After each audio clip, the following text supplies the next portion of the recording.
Sherlock, lalagyan na naman kita ng ivermectin for on solution. Ilang months na ha, na hindi kita nalalagyan, nakakaligtaan ko.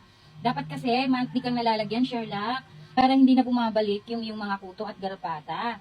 Ha, di ba? Para hindi ka na nagkakamot. Ay, sus naman ang Sherlock na yan. Guys, ito po si ivermectin ha, for on solution. Ito guys, pangtanggal to ng kuto at garapata. Tapos natatanggal din ito guys, yung mga kati-kati sa katawan ng ating mga alaga. Ito, ina-apply ko sa batok, nilalagay ko dito para hindi nila nakakamot at hindi nila nadidilaan. Ito, tipid to guys, kasi 3 months na gamitan na ito kasi bawat isang pack na ganito, may laman siya na, ayan siya guys, 3 solution po ang laman nito ha, itong isang pack na ganito. So, tipid na kayo kasi 3 months din ang gagamitin yan sa inyong mga alaga po. So, ngayon, maglalagay na tayo ulit kay Sherlock kasi matagal na siyang nakakaligtaan ko kasi ayan, ito siya guys, pinufold lang to ayan, pinufold lang. So, wag malikot Sherlock ha. Lalagyan kita sa bato. Yan, wag malikot Burlock ha. Yan. Very good.